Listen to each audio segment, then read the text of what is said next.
और बड़ी खबर आपको बता दें, इस बीच कांग्रेस का मोदी सरकार पर बड़ा आरोप। बीजेपी हर चुनाव से पहले यही करती है, पवन खेड़ा कह रहे हैं। तो देखिए रिएक्शन यहां कांग्रेस की तरफ से आए, कांग्रेस को कमजोर करने की साजिश।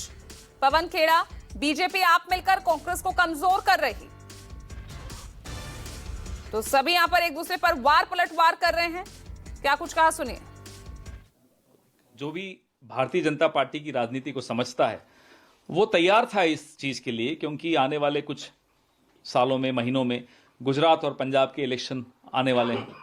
उसके लिए अरविंद केजरीवाल और आम आदमी पार्टी को नहला धुलाकर फिर से सबके सामने पेश किया जा रहा है, ताकि कांग्रेस को कैसे कमजोर किया जाए। यही बात कांग्रेस को कमजोर करने की आपने कड़ी में देखी कि कल चिदम्बरम साहब के खिलाफ सैंक्शन फॉर प्रोसिक्यूशन आ गया, तमिलनाडु में चुनाव है। और आपने देखा पिछले हफ्ते मेरठ में टीएमसी तक की तारीफ कर दी प्रधानमंत्री जी ने कांग्रेस को नीचा दिखाने के लिए। तो असली दुश्मन भारतीय जनता पार्टी का सिर्फ और सिर्फ कांग्रेस पार्टी है, जिसके खिलाफ वो जहर उगलते हैं, जिसके खिलाफ वो नारे देते हैं कांग्रेस मुक्त भारत के, क्योंकि लड़ाई लड़ना बिना समझौते के सिर्फ कांग्रेस पार्टी जानती है। तो यहां मैं प्रीति शर्मा में आपसे चाहूंगी, अभी आप तो कह रहे थे कि बीजेपी और कांग्रेस मिली हुई है, पवन खेड़ा कह रहे हैं कि आप दोनों मिले हुए हैं, साजिश कर रहे हैं कांग्रेस को कमजोर करने की। कांग्रेस के कितने सारे नेता बीजेपी में शामिल हो चुके हैं। आप पुराने मुख्यमंत्री देख सकते हैं, आप उनके मंत्रिमंडल में लोग देख सकते हैं। बीजेपी तो है ही आज कांग्रेस। कांग्रेस मुक्त भारत नहीं है, कांग्रेस युक्त बीजेपी है। कांग्रेस और बीजेपी दोनों एक ही साइड है, एक ही कॉइन के दो साइड है और कुछ नहीं है।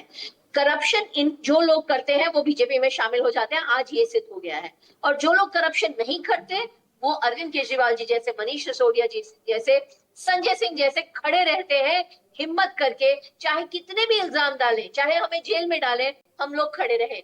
हमारी पहचान हमारी ईमानदारी है और इस देश में कोई पार्टी नहीं है जो हमारे को इस बात में चैलेंज कर सकती है।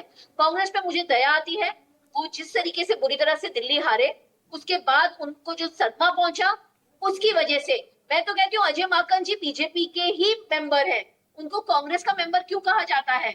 संदीप दीक्षित जी भी बीजेपी के लिए ही काम करते हैं।